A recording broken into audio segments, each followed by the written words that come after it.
Quran serta Darul Arqam Daring. Pada kesempatan kali ini sesuai dengan jadwal yang kami terima, yang materi yang harus kami sampaikan adalah pentingnya sholat. Allah Subhanahu wa Ta'ala berfirman dalam Al-Quran surat An-Nisa ayat 103 yang bunyinya adalah A'udzubillahi minasyaitonirrajim. Bismillahirrahmanirrahim. Inna sholata kanat 'alal mu'minina kitaban mawquta. Sesungguhnya sholat itu adalah kewajiban yang ditentukan waktunya atas orang-orang yang beriman. Kalau kita ketahui sholat itu yang diwajibkan untuk kita adalah sebanyak 5 waktu dalam sehari semalam. Sholat merupakan salah satu dari rukun Islam yang 5. Di mana rukun Islam itu yang pertama adalah mengucap 2 kalimat syahadat sebagai registrasi kita. Kalau kita menyatakan bahwa sebagai orang Islam, kita harus berucap 2 kalimat syahadat dulu. Setelah itu, kalau kita sudah melaksanakan mengucapkan 2 kalimat syahadat, maka segala amal perbuatan kita akan diperhitungkan oleh Allah Subhanahu wa Ta'ala. Yang kedua adalah sholat, di mana sholat yang kita laksanakan itu sebanyak 5 waktu. Kalau dijumlah semua adalah 17 rakaat. Sedangkan rukun Islam yang ketiga adalah membayar zakat. Yang biasa kita laksanakan pada bulan Ramadan semacam ini adalah membayar zakat fitrah. Yang keempat adalah puasa. Puasa Ramadan ini termasuk salah satu dari rukun Islam yang 5. Dan yang terakhir adalah melaksanakan ibadah haji. Namun ibadah haji ini hanya ada ketentuannya, ada manistatoha bagi orang-orang yang mampu. Baiklah, kita teruskan masalah sholat. Sholat dianggap suatu yang penting karena sholat itu pertama adalah termasuk tiang agama, termasuk juga rukun Islam. Maka orang yang tidak melakukan sholat, ibaratnya orang ini adalah tiang agamanya roboh satu. Yang kedua, pentingnya sholat karena apa? Karena sholat ini adalah suatu amalan yang pertama kali besok pada hari kiamat akan dihisab oleh Allah Subhanahu wa Ta'ala. Jadi dianggap bahwa sholat itu penting karena pertama adalah termasuk rukun Islam yang wajib kita laksanakan kalau kita mengaku seorang Islam. Yang kedua nanti karena sholat itu adalah amalan yang pertama kali akan dihisab besok pada hari kiamat oleh Allah Subhanahu wa Ta'ala. Jika sholat kita baik, insya Allah nanti amal-amal yang lain kita akan dianggap baik oleh Allah Subhanahu wa Ta'ala. Begitu pula kalau kita sholatnya rusak, maka amal-amal yang lain nanti dianggap rusak. Selanjutnya, bagaimana kalau kita sudah mengetahui bahwa sholat itu penting? Bagaimana cara memelihara sholat? Tentunya kita punya kewajiban bagaimana cara memelihara sholat. Ada yang memberikan tips supaya kita nanti sholatnya bisa tepat waktu. Ya, ada yang memasang aplikasi pengingat waktu. Jadi 5 waktu itu ada yang memasang aplikasi. Di HP-HP itu sudah banyak sekali aplikasi adzan. Adzan mulai dari adzan isya, adzan subuh, adzan zuhur, adzan asar, bahkan adzan maghrib. Itu ada semua. Sehingga aplikasi yang semacam itu sangat membantu sekali pada orang yang mempunyai HP. Yang kedua, ada yang memberikan tips supaya nanti sholat kita bisa terpelihara, adalah akrab dengan teman yang suka melaksanakan sholat. Kalau kita selalu berteman dengan teman-teman yang selalu menjalankan sholat, lebih-lebih sholat berjamaah, maka kita pun akan terbawa oleh mereka untuk ikut melaksanakan sholat. Begitu pula sebaliknya, kalau kita berteman orang-orang yang sering meninggalkan sholat, insya Allah lama-kelamaan kita akan tertular jadi orang yang malas sholat. Tip yang ketiga adalah kita latih diri untuk terbiasa menjaga waktu. Kata Rasulullah SAW, amal yang baik adalah sholat tepat pada waktunya. Ada yang menamakan sholat pada awal waktunya.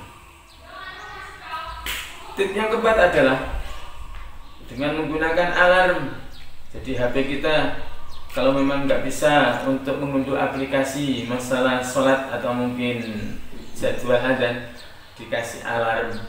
Alarm diatur jamnya, dipaskan dengan jam-jam sholat sehingga nanti pada jam tersebut akan berdering atau bergetar menandakan bahwa saat itu sudah masuk waktunya sholat.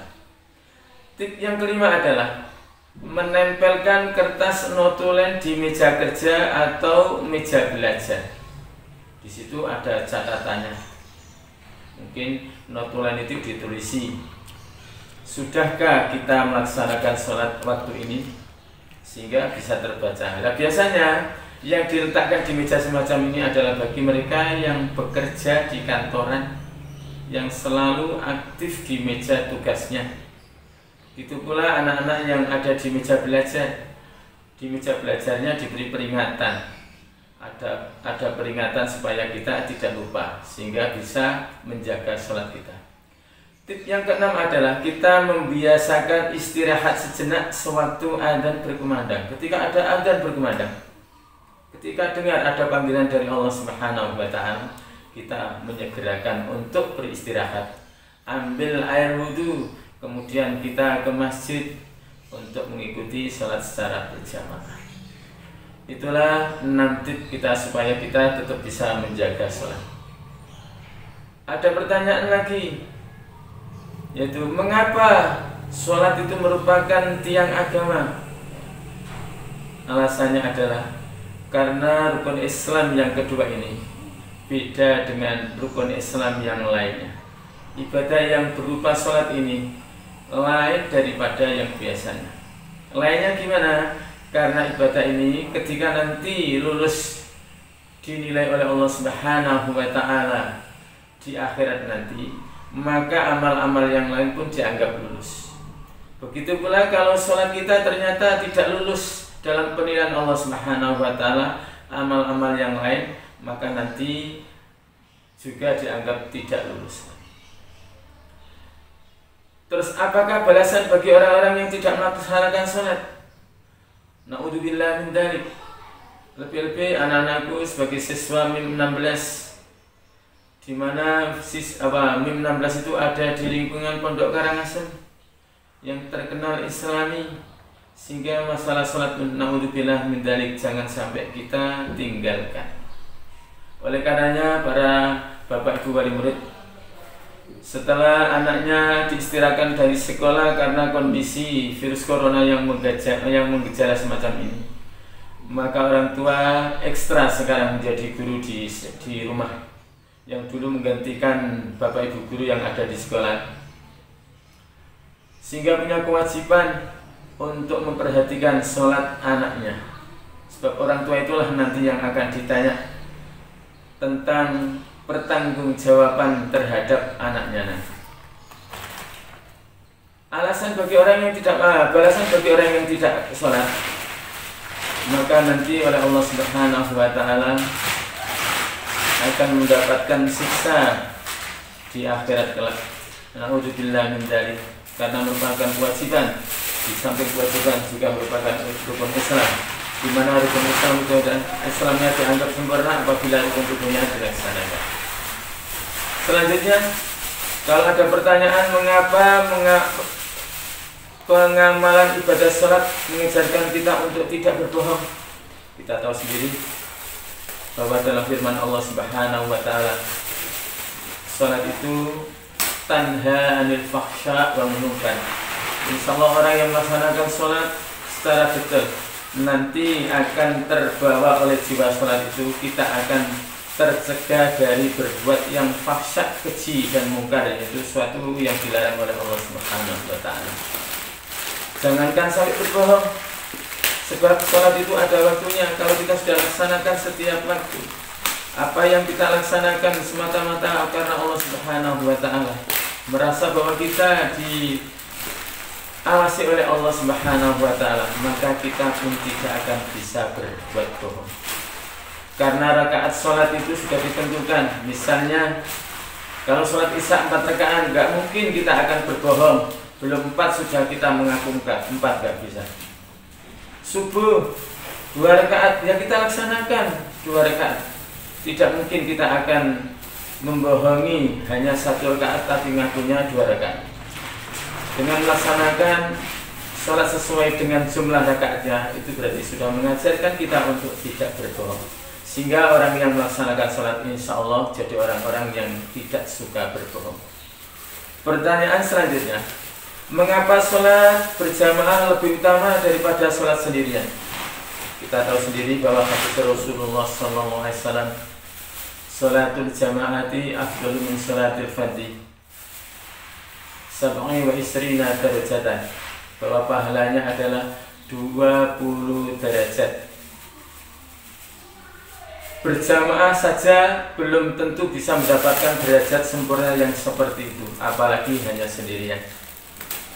Dan tentunya yang diharapkan jamaah adalah di masjid, karena Rasulullah SAW ketika menekankan sahabat-sahabatnya dulu bahwa sholat berjamaah itu di masjid, bukan di rumah. Di rumah itu adalah tempatnya sholat-sholat sunat. Sehingga sholat-sholat sunat itu kalau kita kerjakan di rumah, maka akan membuat rumah kita itu terang benderang, penuh cahaya dari Allah Subhanahu wa Ta'ala.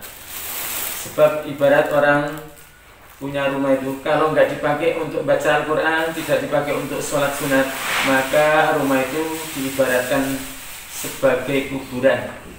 Serem, nggak ada berkah bagi penduduknya, bagi penghuninya. Ya, itu ada hadis dari Rasulullah SAW, nawwiru buyutakum bisolati wa qiraatil Quran. Terangilah, cahayailah rumahmu dengan melaksanakan sholat dan baca Al-Quran. Yang dimaksud sholat di sini adalah sholat sunat, sebab sholat yang wajib diusahakan dan dianjurkan untuk sholat berjamaah di musola atau mungkin di masjid. Pertanyaan yang selanjutnya, apakah hukum melaksanakan sholat 5 waktu? Hukum melaksanakan sholat 5 waktu adalah wajib, karena perintah dari Al-Quran di situ, wa aqimus sholata wa atuz zakah, dibentuk dari kalimat fi'il. Fi'ilnya fi'il amar. Fi'il amar itu adalah perintah. Setiap perintah adalah wajib. Oleh karenanya hukum melaksanakan sholat 5 waktu adalah wajib. Karena saking wajibnya, sehingga dalam kondisi apapun kita tetap diharuskan untuk bisa melaksanakan sholat sesuai dengan kemampuan kita. Kalau kita dalam keadaan sehat walafiat, kita dianjurkan sholat dengan berdiri. Nggak mampu berdiri karena mungkin ada luka di kaki kita, atau mungkin kita ternyata mendapatkan sakit yang berupa linu, kita boleh duduk. Duduk nggak mampu, berdiri nggak mampu, duduk nggak mampu, kita disuruh untuk berbaring. Berbaring ini ada 2 macam caranya. Kalau berbaringnya itu menghadap ke kiblat, maka kepalanya posisinya itu ada di utara, miring ke kanan. Tetapi kalau berbaringnya itu terletak, maka kepala itu harus berada di sebelah timur. Rata-rata orang kalau melaksanakan sholat dengan berbaring itu membujur ke timur. Lantas bagaimana cara melaksanakannya, urut-urutan dari sholatnya? Ya, padahal kan harus ruku, harus sujud, harus duduk. Bagaimana kalau orang berbaring? Maka caranya kalau kita sholat dengan berbaring adalah kita urut saja dari takbiratul ihram dengan bacaannya dilanjut dengan seterusnya.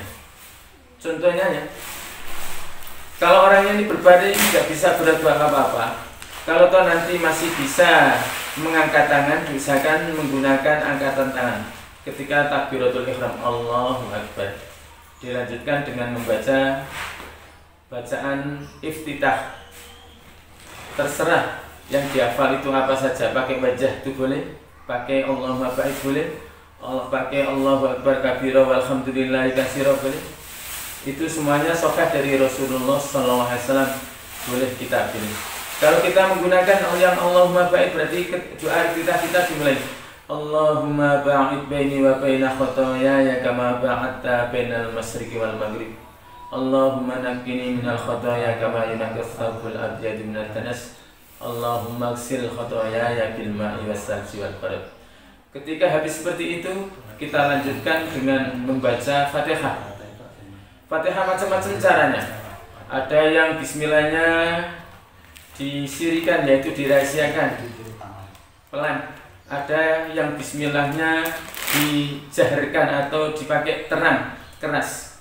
Tapi menurut saya sendiri, ternyata saya lihat di Al-Quran itu bismillah itu ada nomor ayatnya. Bismillahirrahmanirrahim itu adalah ayat 1. Sehingga Fatihah itu sebanyak 7 ayat. Sehingga sering saya kalau ketika saya sholat atau mungkin saya mengimami, bismillahnya nggak pernah saya tinggal. Saya ucapkan keras. Jadi bismillah. Mestinya bacanya itu dari a'udhu yang disirikan dulu, a'udhu yang dibaca dengan pelan. A'udzubillahi minasyaitonir. Terus Bismillahirrahmanirrahim. Alhamdulillahirabbil alamin. Ar-Rahmanir-Rahim. Maliki yaumiddin. Iyyaka na'budu wa iyyaka nasta'in. Ihdinas siratal mustaqim. Siratal ladzina an'amta 'alaihim ghairil maghdubi 'alaihim waladdallin. Ketika habis dolin, ini baik imam maupun makmum harus mengucapkan amin. Ketika sudah selesai baca Fatihah sampai amin, kita lanjutkan dengan membaca surat yang ada dalam Al-Quran yang kita hafal, yang kita bisai. Mau cari yang pendek boleh, yang sedang boleh, yang panjang juga boleh, sesuai dengan kebutuhan kita. Kalau kita merasa tergesa-gesa, pakai yang pendek saja. Boleh dimulai dari bismillah, boleh bismillahnya dipakai pelan juga boleh. Misalnya ya, dipakai keras. Bismillahirrahmanirrahim. Inna a'tainakal kautsar fasholli li rabbika wanhar. Inna syani'aka huwal abtar. Kalau sudah selesai karena posisi baring, ya berbaring tadi karena nggak bisa berdiri, nggak bisa duduk, kita lanjutkan dengan takbir lagi. Allahu Akbar.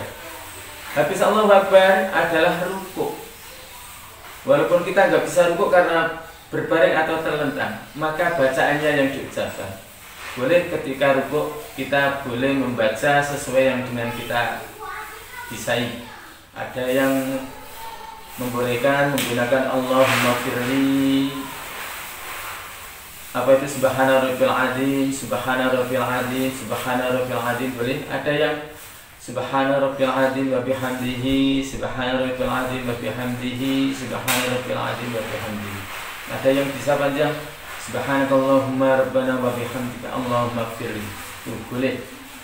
Jadi pilih salah satu, jangan tiga-tiganya dipakai semua. Pilih salah satu yang bisa. Kalau sudah bacaan rukuk sudah diucapkan, kita berucap Allahu Akbar, yaitu bukan Allahu Akbar tapi iktidal. Sami Allahu liman hamidah. Kita berucap Rabbana lakal hamdu. Ketika habis Rabbana lakal hamdu, ada doanya. Pakai yang apa? Subhana apa ini? Yang ini. Sami Allahu liman hamidah hamdan katsiran thayyiban mubarakan fihi. Ada yang mil'us samawati wa mil'ul ardi wa mil'u ma syi'ta min ba'di. Min ba'di ada. Doanya banyak sekali. Boleh-boleh. Kalau sudah iktidal selesai, kita lanjutkan dengan Allahu Akbar. Kita membaca doa sujud. Ketika sujud dalam keadaan normal, kita nggak kena sakit, nggak kena apa, maka anggota tubuh yang harus terkena sajadah atau mungkin lantai adalah 7 anggota.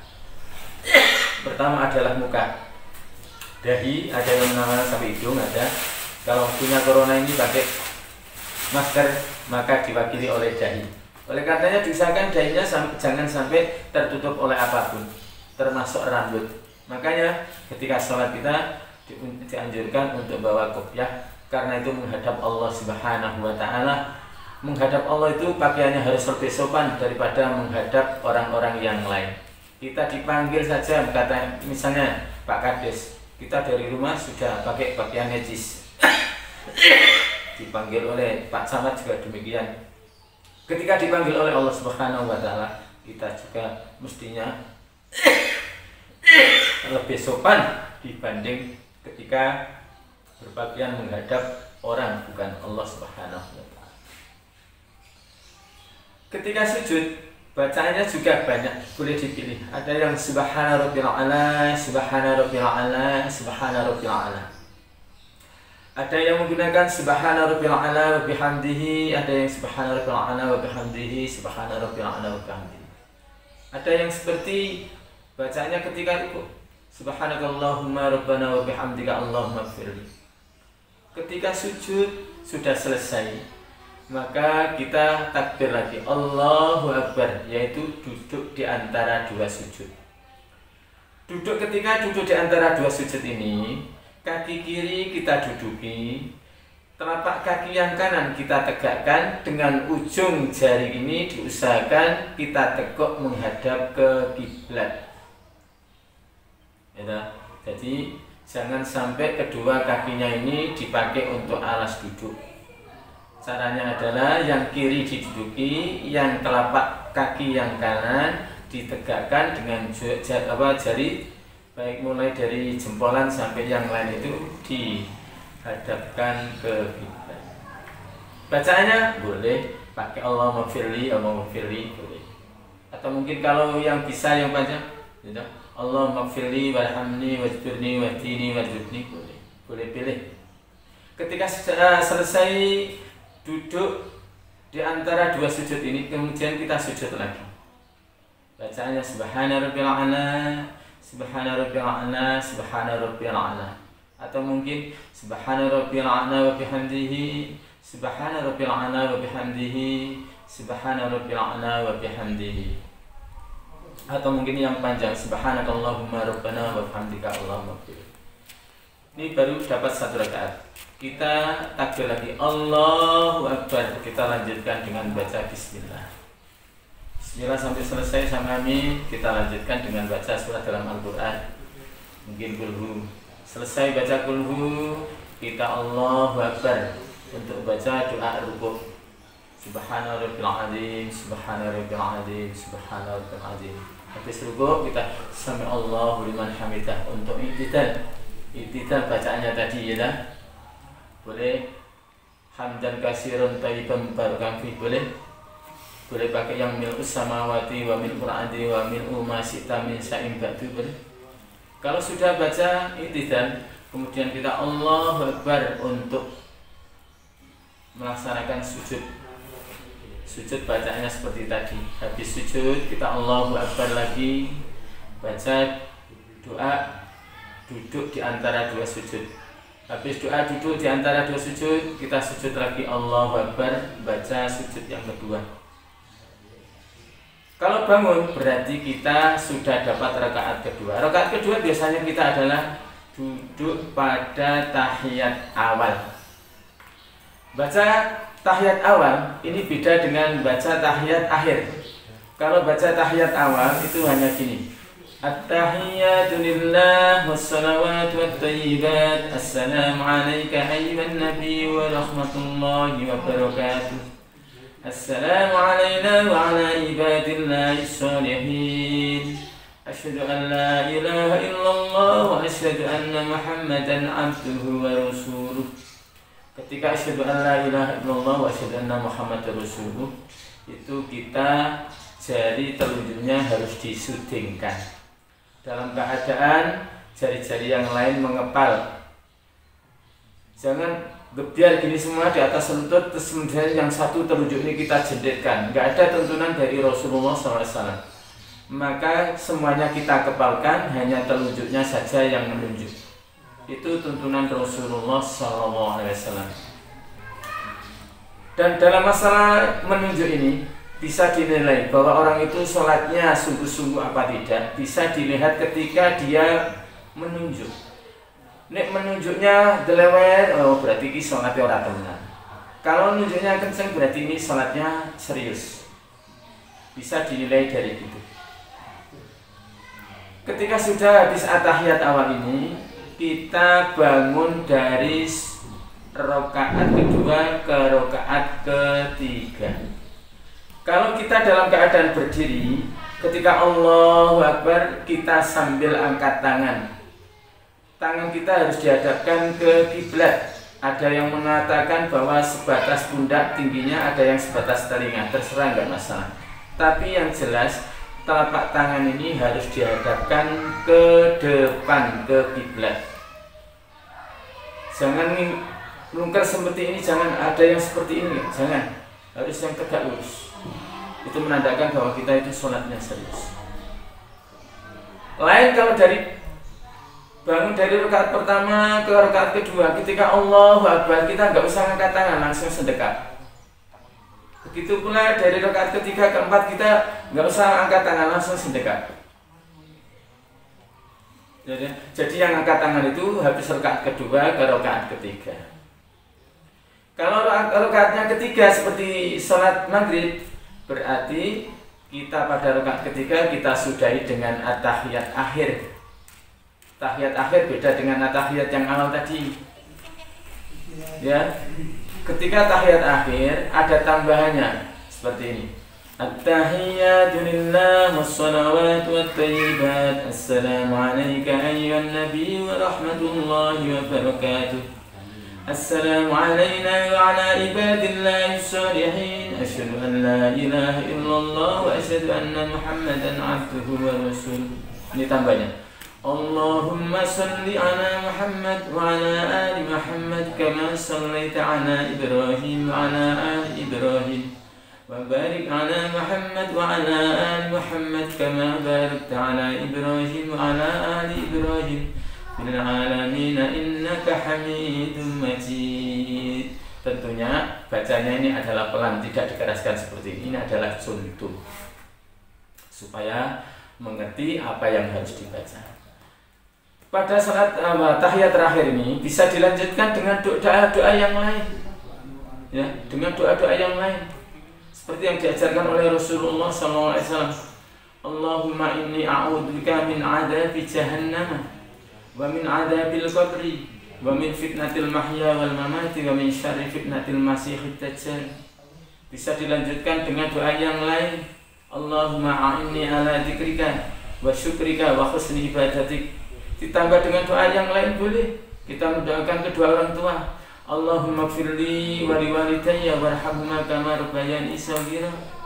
Doa karena kita pelajar, minta kita diberi tambahan ilmu supaya ilmu kita nanti bisa bermanfaat. Ya. Rabbi jidni ilman nafi'an warzuqni fahma qul.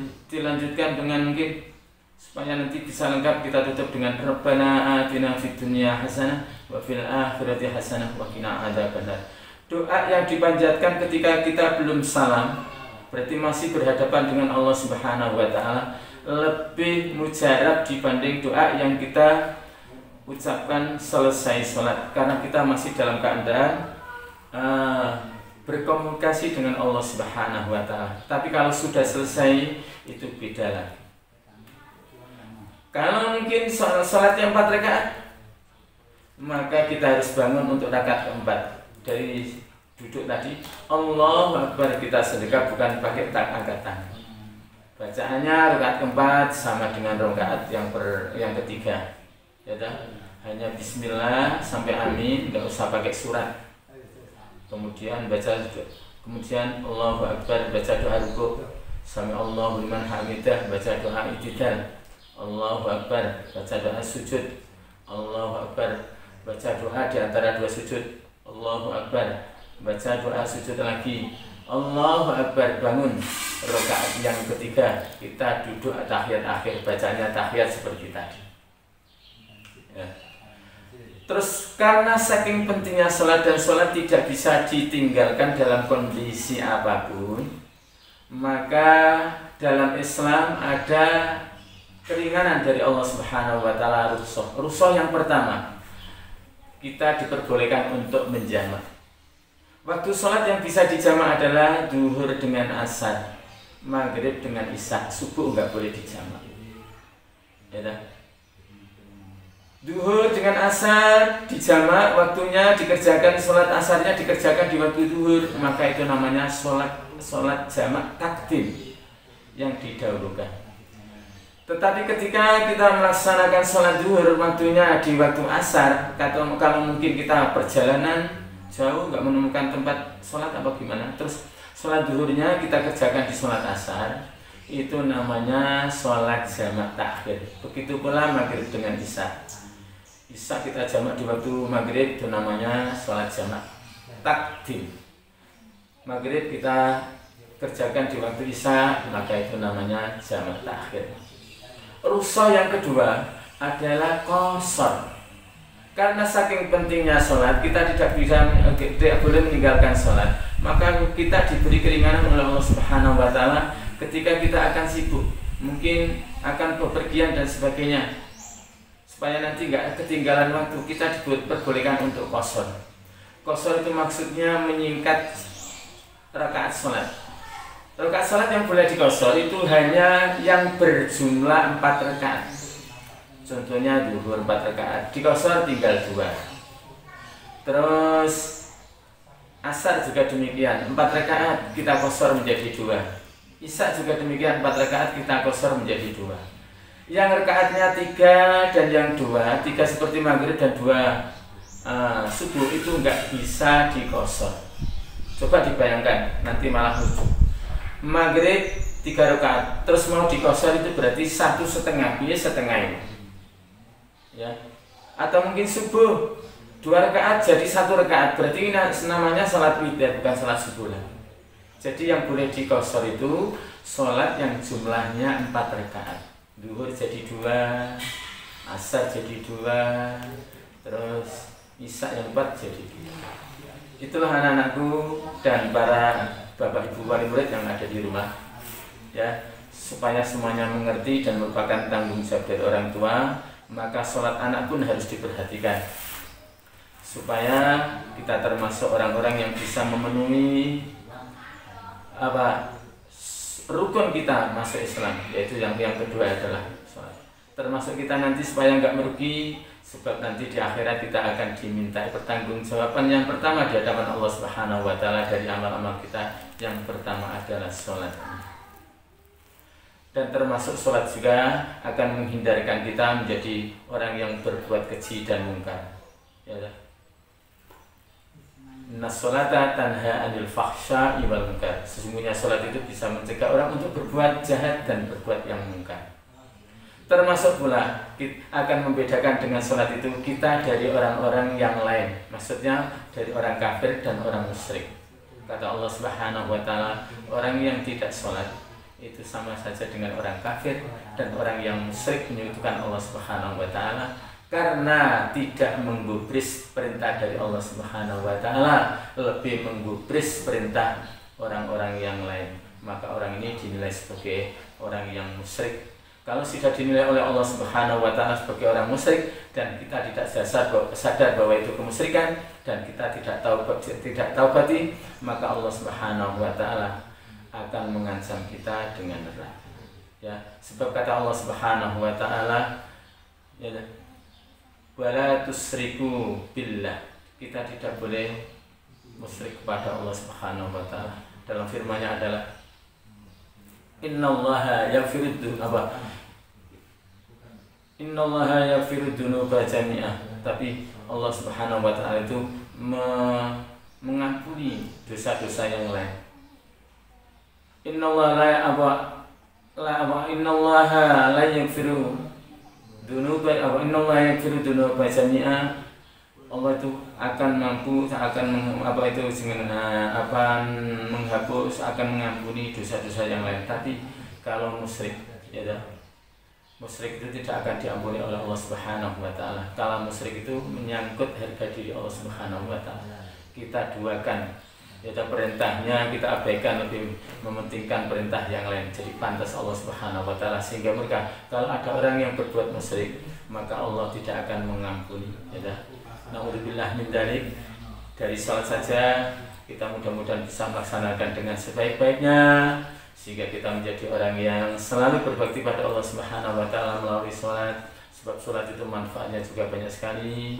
Bisa menjadikan kita itu tenang di hati, kita termasuk dijauhkan dari perbuatan yang keji dan mungkar, termasuk kita tidak digolongkan oleh Allah Subhanahu wa taala menjadi orang kafir dan orang yang musyrik, di mana dosa musyrik itu tidak diampuni oleh Allah Subhanahu wa taala. Demikian materi tentang pentingnya sholat, mudah-mudahan bisa dimengerti dan bisa dilaksanakan oleh anak-anakku beserta Darul Arqam Daring ini.